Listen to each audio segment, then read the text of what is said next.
Voilà, eh bien, sans plus tarder, frères et sœurs, j'aimerais maintenant que nous ouvrions ensemble notre Bible et y faire une très courte lecture qui va nous servir en quelque sorte de tremplin à la méditation que le Seigneur a mis sur mon cœur.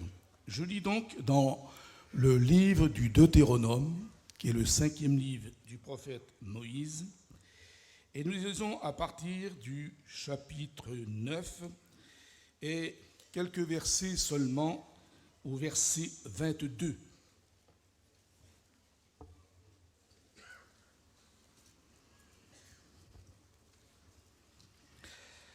À Tabéra et à Massa et à Kibro-Hatava, Moïse dit au peuple, vous avez excité la colère de l'Éternel. Voyez-vous, peut-être que ces trois textes, ces trois étapes, ces trois mots vous disent rien à vous chrétiens. Bon, serviteurs de Dieu, eux, le savent très bien puisqu'ils ont lu comme moi l'Écriture. Et ce matin, ces trois étapes que les enfants de Dieu ont fait durant leur parcours dans le désert vont nous apprendre beaucoup de choses. Il y a très peu de temps, Israël se trouve maintenant dans le désert. Ils ont sorti de l'Égypte par le bras de Dieu et ils se trouvent dans ce désert qu'ils appellent, eux, cet affreux désert. Ils doivent le franchir en seulement 40 jours. En fait, les 40 jours vont se transformer en 40 ans. Alors, on est peut-être impressionné ce matin sur la punition qui semble si sévère, 40 jours d'épreuve. On sait que 40, dans la Bible, c'est le chiffre de la mise à l'épreuve. Et voilà que Dieu va transformer ces 40 jours en 40 années. 40 années de pleurs, 40 années de souffrance, 40 années des punitions. Mais on est en droit de se demander ce matin, mais pourquoi Dieu a-t-il été aussi sévère envers ce peuple qui avait racheté et sauvé ? Alors j'ai eu la curiosité de regarder dans ma Bible la signification de ces trois étapes. Et j'ai découvert que Tabéra signifiait brûlant. Voilà un sujet d'actualité, puisqu'ils sont en plein désert, sous un soleil ardent et de plomb, et qu'ils vont devoir subir cette chaleur pendant 40 ans. Je comprends que le soleil ici est brûlant.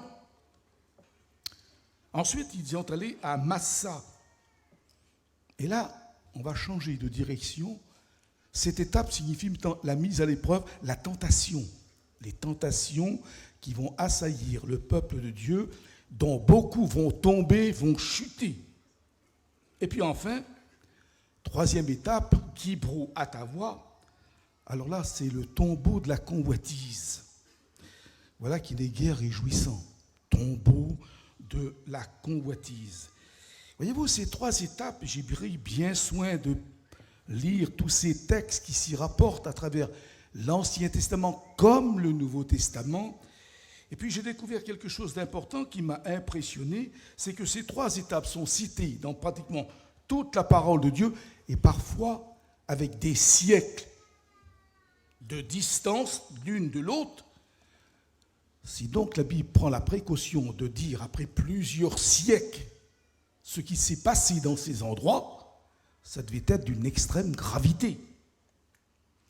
Que s'était-il donc vraiment passé dans ces moments-là pour qu'à plusieurs reprises, la Bible parle de ces choses?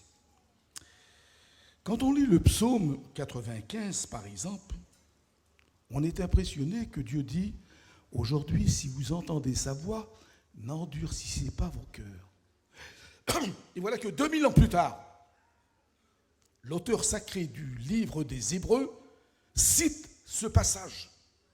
Incroyable. 2000 ans séparent les deux lectures et c'est exactement la même chose qui s'est produite. Il faut croire que ça a été d'une ampleur considérable pour que 2000 ans après, eh bien, prophètes comme apôtres parlent de cette chose. Mais alors, qu'est-ce qui a bien pu se passer à ce Massa Mérida?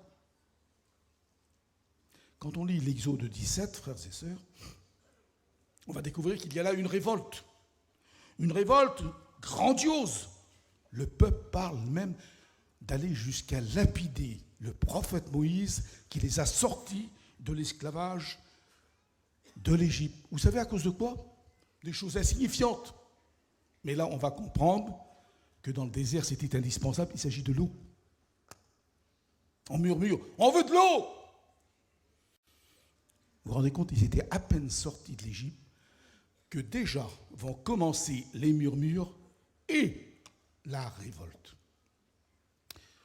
Je ne voudrais pas comparer les sites, ni les endroits, ni même les circonstances, mais vous avez remarqué, dès que nous sommes entrés sur ce terrain, à partir de ce mercredi, qui a été une journée pénible, pour faire les 7 kilomètres qui nous séparent de l'entrée de la villa aujourd'hui, ici, la plupart d'entre nous, on a mis 5 heures.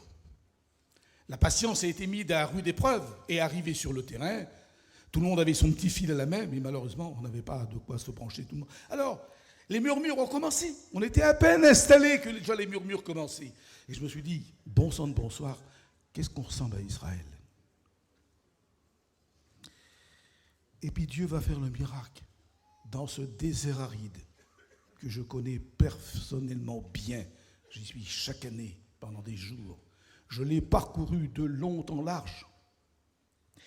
À Élim, Dieu leur avait donné un oasis, c'est-à-dire un endroit où poussent les palmiers. Et là, Dieu a fait croître 12 sources d'eau pour que le peuple étanche sa soif. Ils étaient 12 tribus, ils avaient chacun une source pour eux tout seuls. Quelle abondance, quelle bonté. On serait tenté de dire, ah ben maintenant ça y est, les murmures vont cesser. Eh bien non, parce que ça va s'accentuer. Ah ouais, Moïse va frapper le rocher.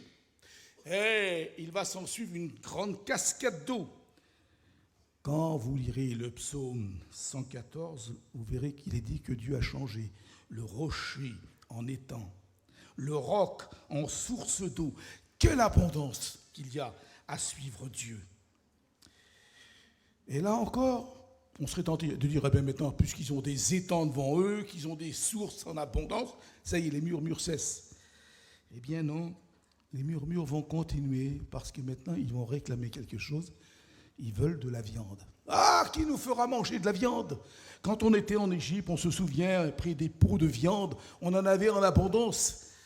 Quelle mémoire courte ils ont oublié le fouet, les vexations, les privations et même la mort qui rôdait chaque jour dans le camp de Goshen. Mais là, ils veulent de la viande, ils veulent du pain. Et Dieu, dans sa grâce, va leur donner ce qu'on appelle la manne qui va tomber du ciel pour leur donner le pain dont ils auront besoin pendant 40 années. La manne, elle ressemblait, dit l'Écriture, à de la graine de coriandre. Elle avait un goût de miel. Et chacun, tous les matins, ramassait la quantité nécessaire pour sa vie. C'était un homère, ça correspond à 3,5 litres.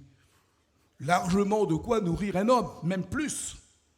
Mais comme il y avait des gourmands, comme il y avait des avares parmi le peuple, alors ils en ramassaient plus.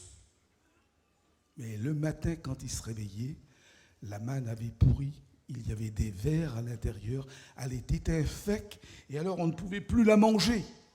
Ça apprenait ceux qui voulaient avoir plus de réserve que les autres. Dieu avait dit que chaque jour, on devait ramasser son nécessaire, mais il y en avait d'autres qui voulaient plus. C'est bien ce qui symbolise l'homme du 21e siècle qui veut toujours plus de réserve, toujours plus d'argent. On en dira quelques mots tout à l'heure. Alors, pour cette manne que nous avons là, voilà que passé quelques années, les Hébreux, ils avaient fait quelque chose de nouveau. Ils avaient appris à cuire la manne et ils en faisaient des sortes de crêpes, ce qui veut dire qu'ils avaient modernisé leur pain.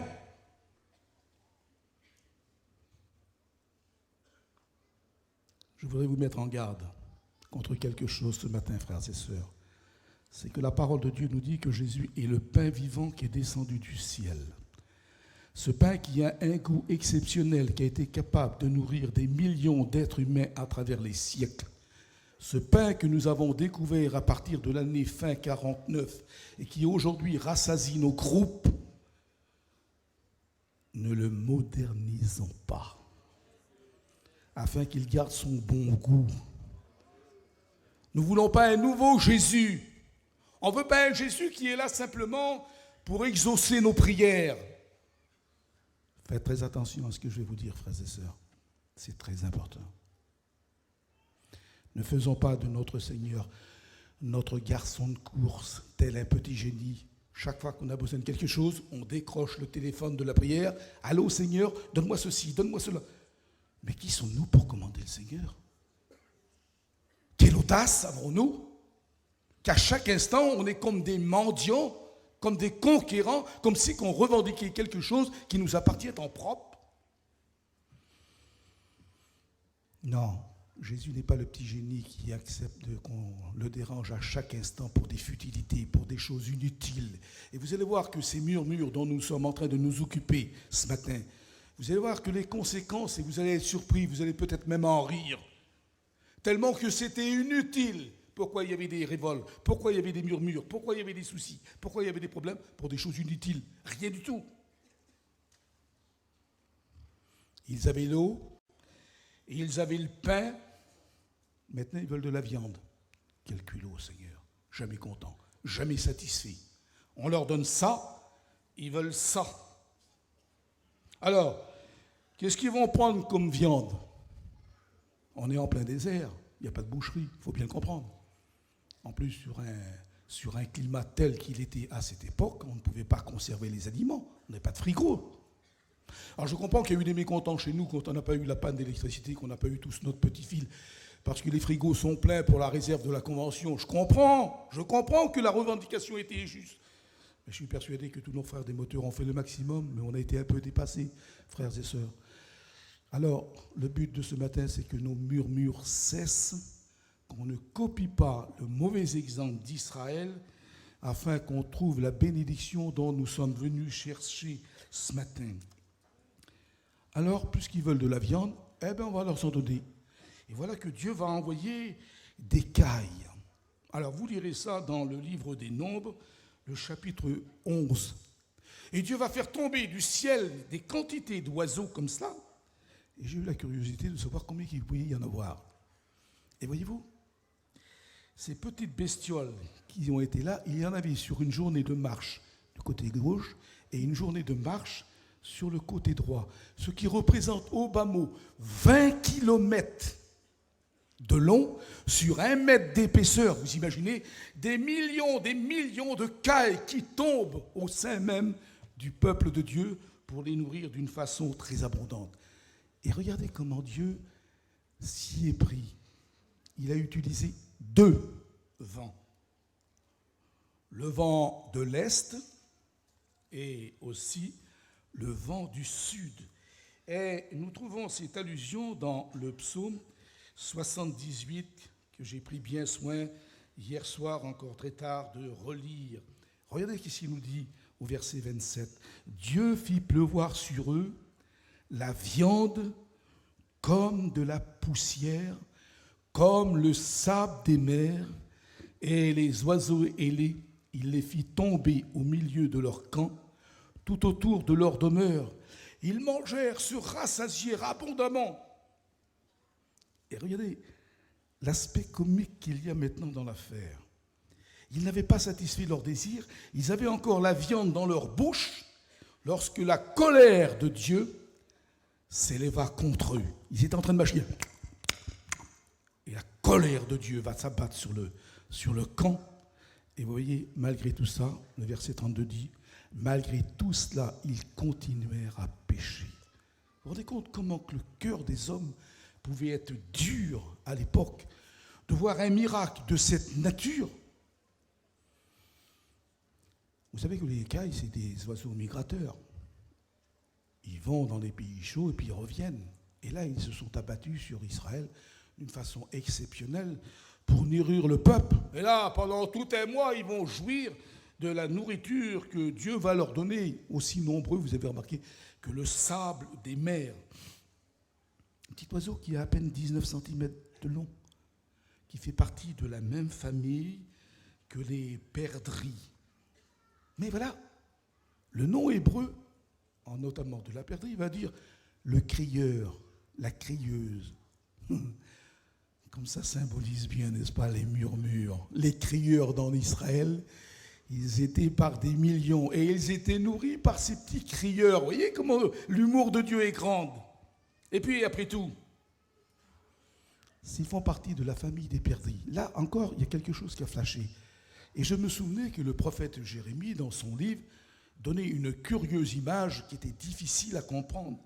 Jérémie 17, il dit « Comme une perdrix qui couve des œufs qu'elle n'a pas pondus. » J'étais impressionné, frères et sœurs. Un oiseau qui va pondre dans un nid qu'elle n'a pas fait, et elle va couver des œufs qu'elle n'a pas pondus. Qu'est-ce que ça pouvait bien nous apprendre sur le plan spirituel? Mais c'est bien entendu ceux qui veulent prendre le travail des autres sans rien faire. La perdrix n'avait pas eu la peine à construire son nid. Elle n'avait pas pris la peine de pondre ses œufs. Tout était rôti, tout était cuit. Elle n'avait simplement qu'à les couver. Que Dieu nous aide à faire attention dans ce domaine. C'est très important et c'est très grave. Alors maintenant, je m'étais dit, tiens, avec les cailles et puis tout le tralala, voilà maintenant qu'ils vont être contents, ils ne vont plus rien réclamer, les murmures vont cesser. Eh bien, je me suis trompé parce que les murmures ont continué encore. Et vous savez pourquoi? Alors maintenant, ils avaient quelque chose d'autre.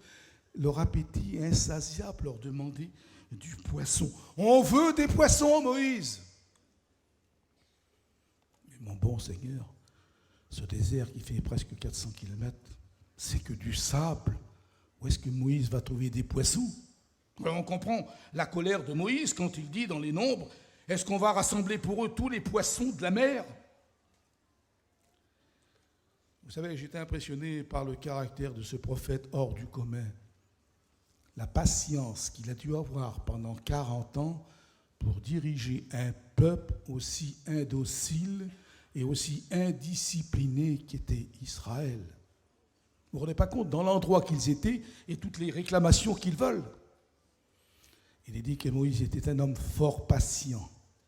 Ce qui manque peut-être au peuple du gens du voyage. On est toujours impatient, on veut tout que aille vite.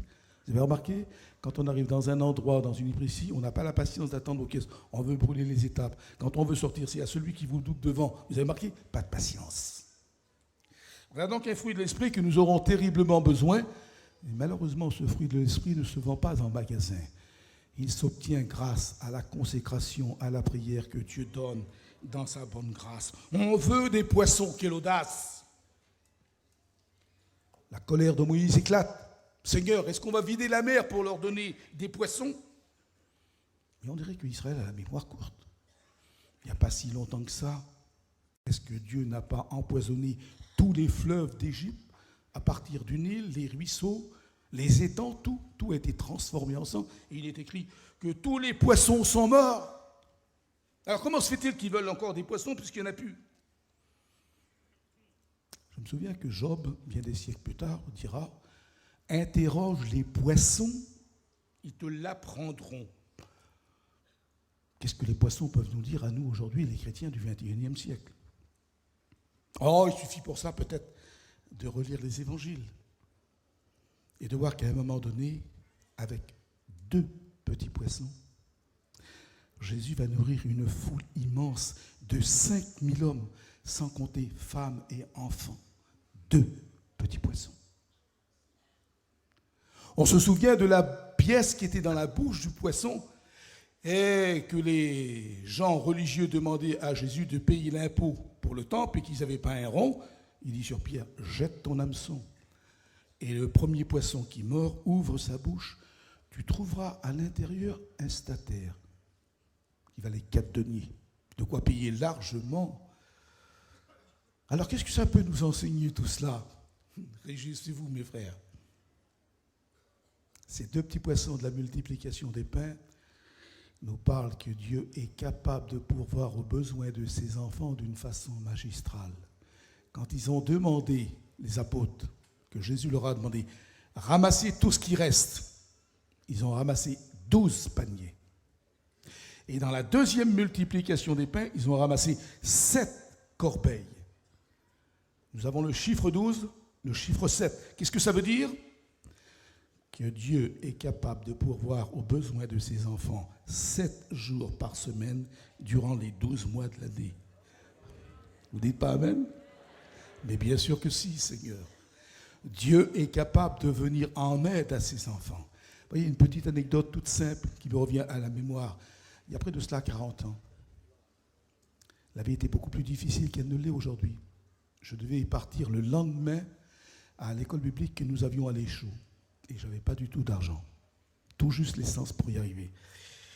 Et puis ma femme qui était allée dans une grande surface, elle avait convoité un gros jambon. Vous voyez, j'ai déjà expliqué ce témoignage aux étudiants. Mais le jambon, à l'époque, c'était les francs, il coûtait 20 000, 200 francs. 30 € si vous voulez aujourd'hui. Et quand elle vient, elle me dit, ah Tarzan, tu sais, si on arrive ce jambon là-bas à l'école biblique, on se ferait des frites, les petits mois. Je dis, oui bébé, mais on n'a pas les 30 €, je ne les ai pas.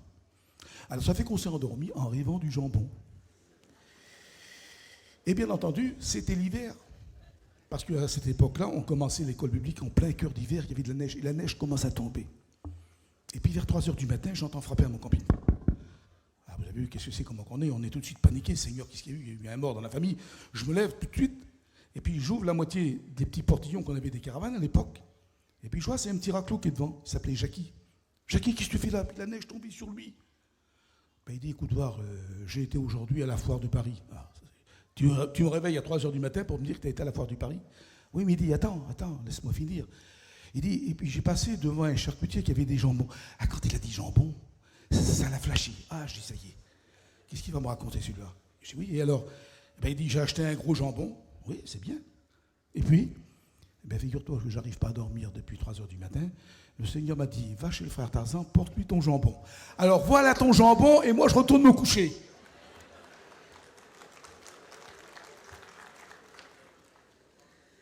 Oui, peut-être que ça peut faire sourire certains gens, mais quand on le vit sur le moment, aujourd'hui vous pouvez vous en acheter tant que vous voulez des jambons, mais il y a 40 ans, c'était pas comme cela. Alors inutile de vous dire qu'on l'a dégusté avec bonheur. Hein. Alors voyez que les poissons peuvent nous apprendre des choses. Et quoi encore? Ben, le fameux poisson de Jonas. Est-ce qu'il n'est pas le symbole même de la mort et de la résurrection du Christ? Jésus a dit lui-même, de même que Jonas est resté 3 jours dans le ventre du poisson, il faut de même que le Fils de Dieu reste 3 jours dans le sein de la terre. Et en ce jour de Pâques, quand il est sorti victorieux de la tombe, quelle gloire, quel bonheur! L'ange qui est devant la tombe, parce que voyez-vous, la tombe du Christ est vide à Jérusalem. Il n'y a pas d'inscription dessus. L'inscription est sortie de la bouche de l'ange. Il n'est plus ici. Et ces 4 mots ont changé la face de l'humanité. Alors, en étant dans ce texte que nous sommes en train de voir, je me disais maintenant qu'ils ont eu la viande, qu'ils ont le pain, ça y est, c'est fini, à eux la belle vie, et puis maintenant Moïse va être enfin tranquille. Eh bien non, bien non, bien non, bien non. Regardez que surprenant. C'est pour vous dire la folie des hommes. Regardez pourquoi ils vont maintenant murmurer. Je vais vous montrer l'objet du murmure.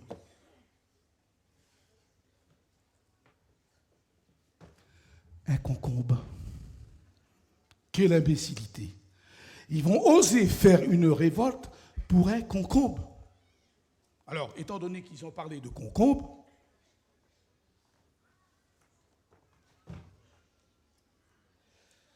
ma curiosité, naturellement, qui est sans limite, a été attisée. J'ai voulu savoir qu'est-ce qui se passait. Pourquoi Israël va faire la guerre au prophète Moïse pour ce petit truc qu'on mange en salade. J'ai eu pour consulter toute la version second, lettre par lettre. Vous savez que ça m'a pris du temps. Hein. Il n'y a seulement que 2 textes dans toute la Bible qui nous parlent du concombre. Le premier, donc, dans les Nombres, quand ils disent à Moïse, on veut des concombres. Et le deuxième, c'est le prophète Ésaïe qui dit, Jérusalem ressemble à une cabane dans un champ de concombres. Ça, c'est bizarre. Autrement dit, ça n'avait pas de valeur, un champ de concombre. Mais il y a une autre plante en Israël qui pousse et qui s'appelle des coloquintes. Alors, je vais vous montrer à quoi ressemble un coloquinte.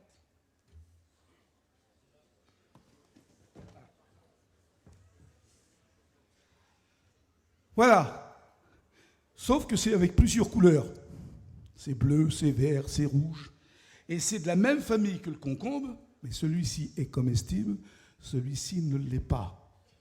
Et certains fils des prophètes, voulant améliorer le menu de ce jour, ils ont pris des coloquettes et ils les ont mis dans la marmite. Et quand ils ont commencé à manger, la mort s'est abattue sur eux. Quand on a un qui est en train de se tordre de douleur et qui se tourne vers Élisée, qui lui dit « Homme de Dieu, la mort est dans le pot, la marmite. » Et Élisée va prendre une poignée de farine, il va jeter dans cette marmite qui est empoisonnée, et il demande à ses hommes de remanger le poison, et il n'y aura plus rien du tout. Ah, c'est magnifique ça. Est-ce que Jésus n'avait pas dit, s'ils boivent quelques breuvages mortels, cela ne leur fera pas de mal? Ou alors est-ce qu'on prend que les versets de la Bible, c'est des récits légendaires qui ont existé il y a 2000 ans, mais qui aujourd'hui ne sont plus? Si, frères et sœurs, ça existe. Regardez la petite expérience d'un jeune homme qui venait tout juste de se marier. Chez nous dans la mission, et je vous dirai ensuite qui c'est. Il venait de se marier depuis 1 mois, et il savait que sa jeune femme, qui était à peine âgée de 16 ans, adorait les champignons. Alors, il est allé dans la forêt, et puis tout ce qui sortait, il n'a pas fait de détails, il ramassait tout, lui, il ne connaissait pas. Et puis, les amenant à sa bien-aimée, elle les a fait cuire, et puis ils ont mangé tous deux, mais comme c'était 2 chrétiens, ils ont d'abord rendu grâce au Seigneur, et ils ont mangé les champignons. Et puis, il se trouvait que dans ce panier, il y en avait encore quelques-uns qui n'avaient pas été faits. Et puis, le jeune homme, qui a à peine 19 ans, pris d'un certain remords, va en ville avec ses champignons, rentre dans un laboratoire pharmaceutique et demande au monsieur si ces champignons sont comestibles. Et puis voilà, le gars était parti dans les derrières, ça traîne une demi-heure, 3/4 d'heure, presque 1 heure, n'ayant assez. Il veut s'en aller, et quand il prend la poignée de la porte, « Jeune homme, arrêtez, surtout ne mangez pas ça, ils sont mortels. » Alors je ne vous dis pas la vitesse que le jeune homme a couru pour voir si sa femme était toujours en bonne santé. Et quand il est arrivé dans sa petite caravane, qui faisait à peine 3 mètres, il a ouvert la porte, elle l'a accueilli avec un des plus beaux sourires. Eh oui, les champignons mortels n'avaient pas fait leurs effets. Peut-être que vous vous dites, mais où est cet individu? C'est moi. Eh oui, 19 ans, fou amoureux, on fait des bêtises. Hein? Mais le Dieu du ciel avait protégé ce jeune couple, puisque aujourd'hui, plus de 50 ans ont passé, et nous sommes toujours au service de Jésus-Christ. S'ils boivent quelques breuvages mortels, cela ne leur fera pas de mal. Alors voilà, on y arrive. Nos légumes, on va les mettre de côté. On se dit maintenant, ça y est, ils ont ce qu'ils ont voulu. Et non, voilà qu'il y a une autre catégorie de gens qui vient trouver Moïse. Allez, revendication. Qu'est-ce qu'ils veulent, ceux-là? Leur convoitise va être, vous savez pourquoi? Seigneur, incroyable. Ils veulent des poireaux. Moïse, on veut des poireaux. Ils sont dans le désert et ils veulent des poireaux. J'étais obligé, Seigneur, de rire quand je voyais toutes ces revendications, cette révolte pour des choses inutiles. Alors, pas étonnant que le Seigneur les a fait poireauter pendant 40 ans.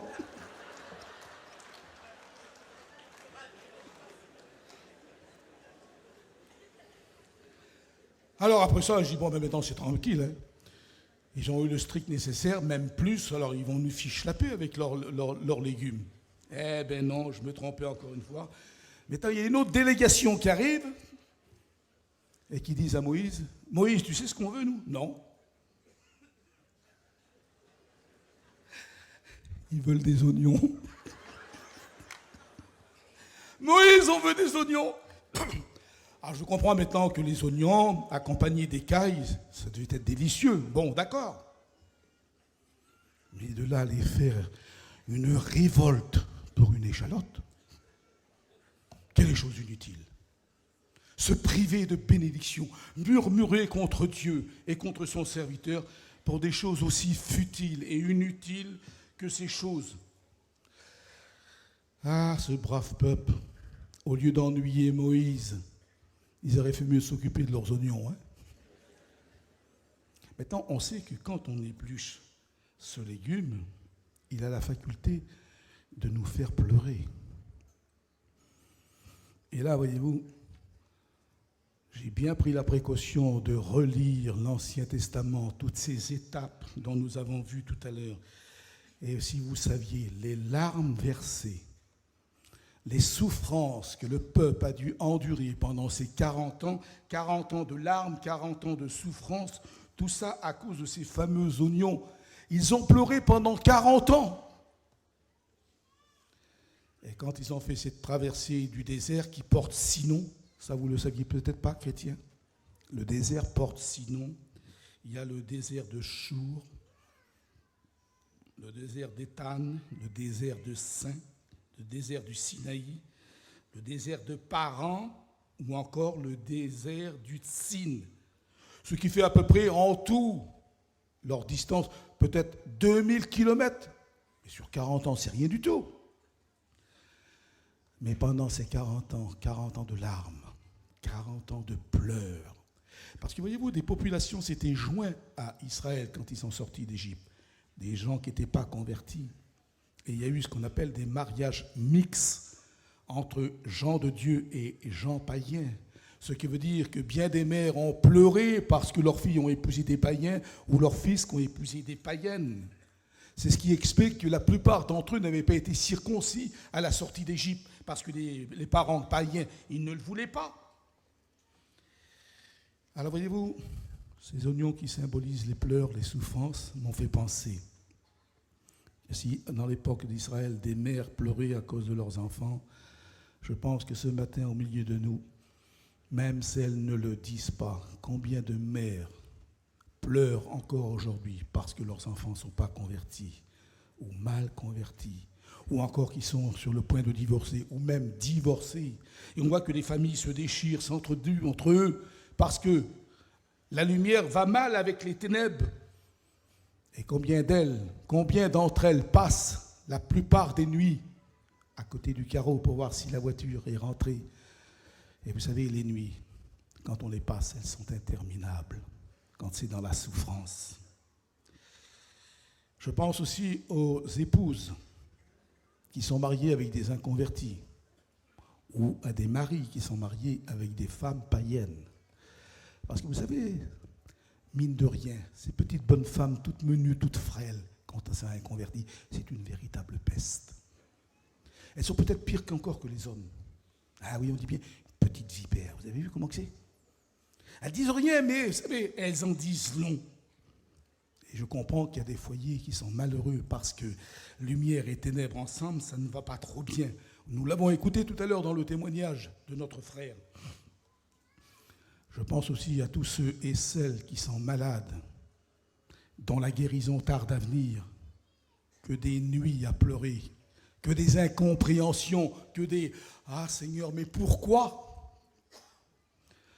Je pense également aussi à tous nos vieux dans notre mission qui souffrent terriblement du sentiment d'être abandonnés parce que la vieillesse a fait en eux ses méfaits.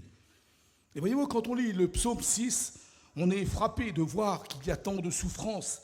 Et puis, j'aimerais vous le lire, ce psaume, pour vous montrer que nous ne sommes pas en train de prêcher nos idées ce matin. Ce n'est pas nous qui avons de l'importance. C'est ce qui est écrit dans la parole de Dieu. Regardez qu'est-ce qu'il dit le texte sacré. Et peut-être que certains vont se reconnaître dans ce verset, le psaume 6. « Je m'épuise à force de gémir chaque nuit.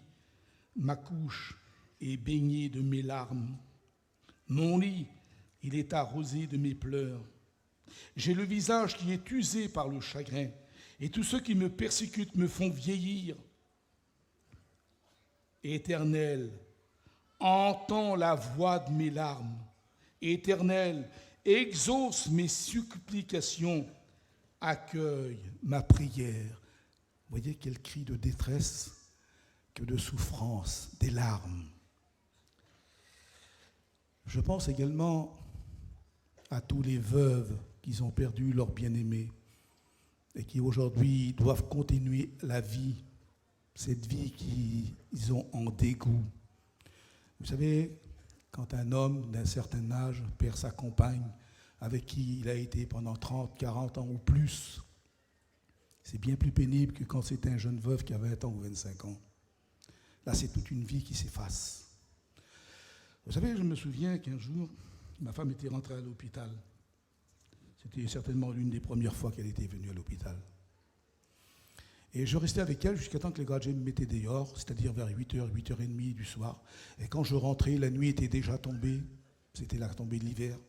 Et je voyais toutes les caravanes qui étaient éclairées. Tout le monde était avec sa femme, ses enfants. Et moi, je rentrais dans cette caravane toute froide, pas de lumière, rien du tout. Quelle tristesse.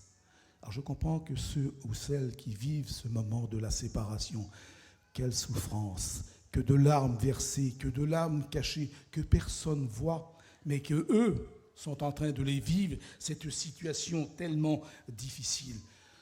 Aussi, je ressens dans mon cœur que nous devrions prier pour tous ces cas. Prier pour ceux que leurs femmes ou leurs maris ont disparu. Priez pour les mères dont les enfants ne sont pas convertis. Priez pour les épouses qui ne sont pas converties, les maris qui ne sont pas convertis. Priez en fait pour tous ceux qui pleurent.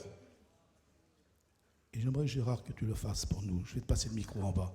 On va s'incliner quelques instants, frères et sœurs. On va demander à notre Dieu qui est capable d'entendre les prières, mais aussi de les exaucer, d'essuyer les larmes des yeux de tous ceux et celles qui pleurent. On prie ensemble, Seigneur. Dieu d'amour, tu es un Dieu de compassion, un Dieu de miséricorde, un Dieu rempli d'amour. Et en vérité, c'est vrai combien de personnes souffrent à cause de la séparation. Je te demande d'étendre tes mains, Seigneur, sur tous ceux qui vivent ces moments dans la douleur, peut-être dans le silence, mais vois leur cœur. Ta parole nous dit que tu es venu pour guérir ceux qui ont le cœur brisé. Étends tes mains sur toutes ces personnes qui souffrent. Merci aussi pour l'espérance que nous reverrons nos bien-aimés, ceux qui nous ont devancés, ceux qui sont partis dans la gloire. Quelle espérance! Bénis les foyers aussi divisés, Seigneur. Attire les âmes à toi. Toi, les complications des fois dans certains foyers. Étends tes mains, Seigneur. Merci parce que tu es plus grand que tous les problèmes, parce que tu es toi la solution à tous les problèmes. Étends tes mains dans le nom de Jésus. Amen. Alléluia. Nous croyons que Dieu va exaucer la prière de Gérard et de vous tous, n'est-ce pas? Et que bien des larmes vont être essuyées des yeux et des cœurs bénis. Alors, avant de terminer, je voudrais parler encore d'une avant-dernière catégorie de gens qui, eux, ont rouspété encore sur Moïse. Cette fois-ci, ils avaient eu ce qu'ils avaient voulu, mais il y en avait une autre qui voulait encore quelque chose de plus. Et vous savez qu'est-ce qu'ils ont demandé à Moïse? Moïse, nous voulons de l'ail. De l'ail. Alors je comprends que l'ail est très bonne pour la santé, n'est-ce pas? Ça c'est sûr. Mais de là à faire, si vous voulez, tout un cinéma pour avoir une gousse d'ail, ça n'en vaut vraiment pas la peine. Ce que j'aimerais vous dire, frères et sœurs, c'est que parfois les revendications des chrétiens, les révoltes des chrétiens, sont pour des choses pratiquement inutiles. Il y a des choses qui n'en valent pas la peine et qu'on en fait tout un speech. Vous allez voir que les choses, parfois, ce qui semblent les plus insignifiantes, prennent une dimension grandiose selon l'importance qu'on leur donne. On va prendre, tenez, l'exemple, sans juger personne. Dieu sait que je ne suis pas là pour condamner les frères, les sœurs. S'il y en a que ça leur arrive, malheureusement, on est là pour les aider ce matin, justement. Nous allons parler, tenez, de ce petit objet qui est une cigarette. Comme vous pouvez le remarquer, elle est petite. Et en règle générale, je ne suis pas fumeur, mais j'observe, je vois que les gens la tiennent avec 2 doigts. Elle est tellement petite, tellement légère. Et puis, garçons et filles, ils éblouissent leurs amis en tirant sur ce petit truc-là. Bien vite, on se rend compte qu'on devient dépendant d'elle. On ne peut plus se passer d'elle. Et en fait, au lieu que ce soit nous qui tient la cigarette dans notre main, c'est elle qui nous tient. On ne peut plus s'en libérer. Les conséquences, vous les connaissez, n'est-ce pas? D'ailleurs, sur tous les paquets de cigarettes, c'est écrit « dangereux pour la santé ». On risque sa vie, mais l'insouciance des hommes et des femmes qui participent à cette passion, ils n'en tiennent pas compte. Et voyez-vous, on connaît bien mieux les Marlboro, les Palmailles, les Gauloises et toutes les marques que qu'on connaît les noms des prophètes. Ah, par contre, il y en a une qui est extrêmement dangereuse et qu'on l'appelle du nom de gitane. Ah oui, vous avez remarqué? On voit la gitane qui danse sur le paquet de... Faites très attention, cette jeune fille n'est pas fréquentable parce qu'elle produit la mort plutôt que la vie. Elle a tué des milliers et des milliers de chrétiens dans le monde entier et surtout des hommes païens même. Je me souviens d'une réunion que j'avais faite il y a de cela quelques années, c'était en Bretagne. Et nous avions décidé ce jour-là, avec les serviteurs de Dieu, de faire une délivrance du tabac. Et quand j'ai eu exposé les dangers que manifestait justement cette passion, j'ai dit maintenant, je vais prier pour que Dieu vous délivre. Et à ma stupéfaction, mes frères et sœurs, je le dis devant Dieu qui est témoin. Et vous savez, la parole de Dieu dit, tu ne feras pas de faux témoignages. J'aurais trop peur de mon Dieu de vous dire des bêtises. Plus de la moitié du chapiteau est sorti dehors pour pas que je prie pour eux. Ils ont voulu garder leur péché. Une seule personne s'est levée pour être délivrée et elle l'a été. Le tabac, disait un slogan il y a 30 ans, le tabac, il tabac. Un chrétien, un vrai, il ne fume pas. Un chrétien brûle. Ça ne fume pas, ça brûle. Ça brûle par le Saint-Esprit. Son corps est le temple du Saint-Esprit. Maintenant, comment vous me verriez si, en sortant de notre réunion ce matin, vous voyez le frère Tarzan avec ça à la bouche?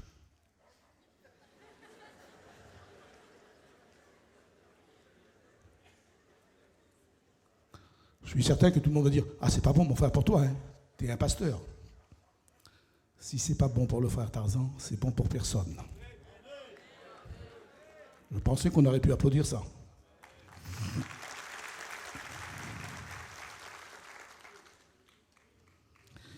Certains vont certainement me mettre au défi de donner un verset de la Bible. Je vais vous en donner un. Livre du prophète Ésaïe, chapitre 44, le verset 20.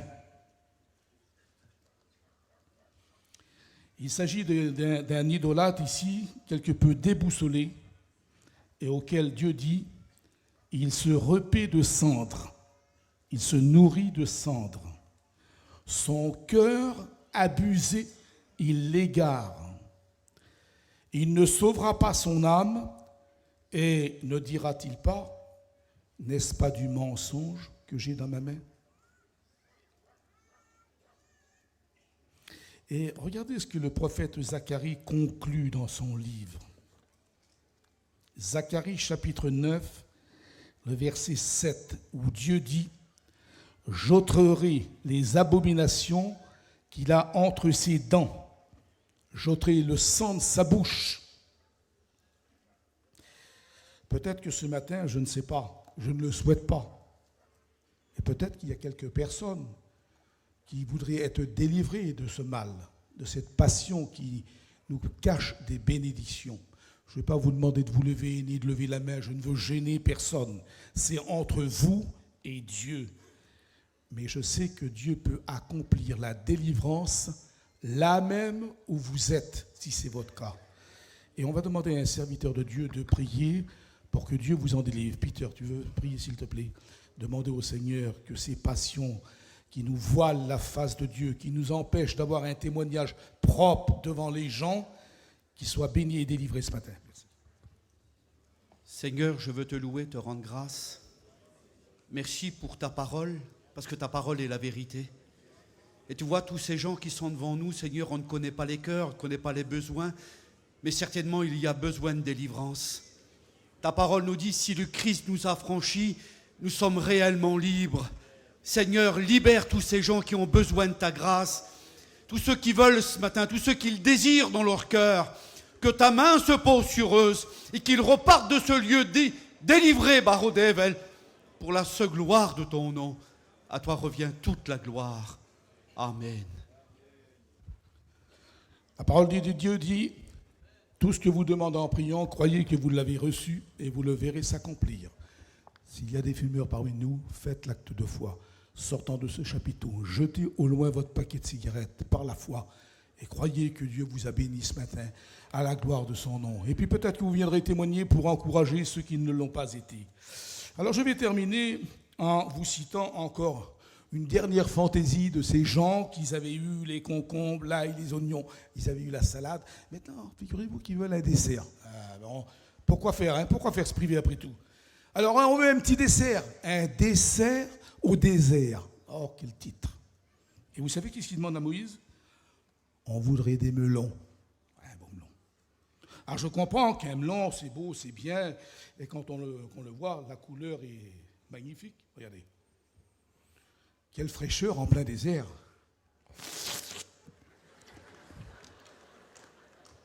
Une merveille. Leur convoitise pour ce melon ont fait qu'ils ont fait aussi une révolte. Ils voulaient leurs 5 fruits et légumes par jour, comme nous aujourd'hui.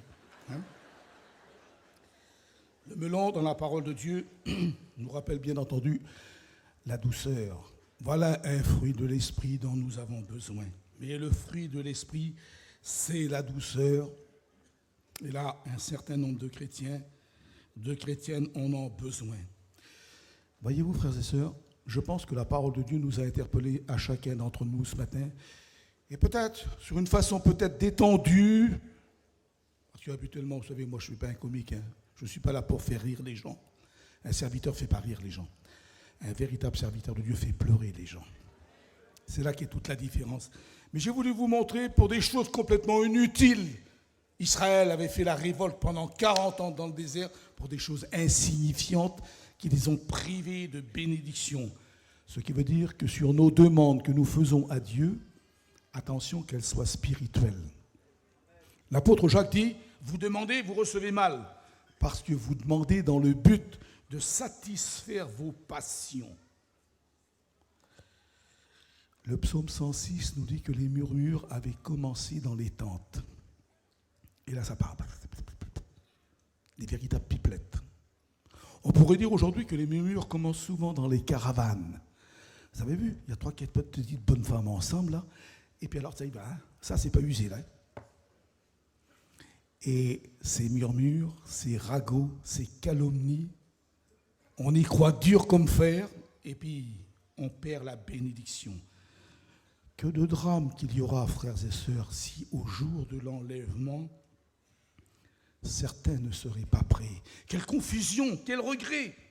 Combien de gens diraient, mon Dieu, si j'avais su, mais c'est trop tard. Or, aujourd'hui, il n'est pas trop tard. Nous avons encore la possibilité de repartir conquérant, victorieux, et que cette dernière convention de 2014 soit la convention des délivrances et des bénédictions à la gloire de son Saint-Nom. Parce que vous avez ce matin, frères et sœurs, la possibilité de changer. Oui, vous pouvez changer. Ceux qui ont ce désir profond, ce désir sincère, eh bien qu'ils fassent comme moi, qu'ils se mettent debout. Moi, je veux changer encore et être meilleur. Merci à Dieu, je vois quelques personnes qui se lèvent. Peut-être qu'il y en aura d'autres qui veulent se joindre à eux. De sorte qu'on devienne une équipe de vainqueurs. Nous sommes en train de le prouver qu'on veut changer. Et je vous demander à un jeune serviteur de Dieu, qui va être reconnu bien sûr dans quelques jours, Karamba qui est mon gendre, de prier Dieu pour tout notre peuple qui est devant moi là. Tous ces gens qui ont tellement besoin, ces gens qui font cet acte de foi, de se lever ce matin dans un but bien précis, de changer, que cette convention soit la convention des changements, qu'en partant d'ici, même nos proches ne nous reconnaissent plus, on ne sera plus les mêmes. Dieu peut faire ce miracle. Karamba, tu vas faire. Oui, Seigneur, nous bénissons ton nom pour ta parole ce matin, Seigneur. Ta parole a fait du bien au cœur. Ta parole parle à nos vies, à chacun. Nous voulons changer, Seigneur. Viens nous aider, Seigneur, pour pouvoir changer, Seigneur, pour te plaire, Seigneur, pour être toujours à la hauteur. Merci pour les bienfaits de ta parole. Merci pour tes serviteurs. Que ton nom soit béni, loué, glorifié. Merci pour ma vie qui te sert. Que ton nom soit loué ce matin. Merci Seigneur. Amen. Voilà, rasseyez-vous quelques instants, frères et sœurs. Quelques minutes encore et j'ai terminé. Je vais terminer en lisant un beau texte d'exhortation que nous donne saint Paul dans l'Épître aux Philippiens, au chapitre 2, et je lis pour vous à partir du verset 13. Et plaise à Dieu que vous compreniez ce texte et que vous le mettiez surtout en pratique. C'est Dieu qui produit en vous le vouloir et le faire selon son bon plaisir. Et ce bon plaisir, vous l'avez manifesté devant quelques 4 ou 5 000 personnes ce matin, en vous levant, en vous engageant devant l'Église de Jésus-Christ, que vous êtes prêts à changer, faire des efforts pour ce changement. Dieu produit en vous le vouloir et le faire selon son bon plaisir. Faites toutes choses sans murmure, afin que vous soyez irréprochables et purs comme des enfants de Dieu, qui vivent au milieu d'une génération perverse et corrompue, parmi laquelle vous brillerez comme des flambeaux dans le monde. Si on ne peut pas trouver plus belle conclusion que celle de l'apôtre, n'est-ce pas? C'est le jour de la victoire. Voilà mes frères, mes sœurs, j'arrive à la fin de mon petit discours sur les murmures, sur la révolte. Je ne sais pas si ça vous a fait du bien. En tout cas, à moi, ça m'en a fait beaucoup. Et ce soir, je vais pouvoir dormir tranquille parce que je sais que Dieu a quelque chose de particulier en réserve pour vous, pour cette convention. Vous savez, il y a 100 ans, notre pays était à 100, c'était la Première Guerre mondiale. Des millions d'êtres humains sont morts en 1914. Vous voyez, 100 ans plus tard, les guerres continuent dans le monde, ça n'a pas arrêté. Il nous faut aussi prier pour la paix en Israël. Il nous faut prier aussi pour ce qui se passe en Ukraine et partout dans le monde. Bénissons Dieu que nos missionnaires sont pris encore pour partir en terre étrangère pour sauver les âmes. Priez pour tous vos serviteurs de Dieu qui conduisent les groupes des chapiteaux, qui conduisent nos églises. Prions pour la direction de notre mission et prions aussi pour tous nos écoliers qui vont venir cette année dans notre école biblique, que ce soit l'apanage de la bénédiction. Oui, que la Convention 2014, elle soit marquée dans les annales. C'est celle du changement, celle de la délivrance, celle de la bénédiction. Et je vous invite à vous recueillir pour terminer cette matinée avec Steve, le frère du conseil, qui va remercier Dieu pour les instants que nous avons passés en sa présence.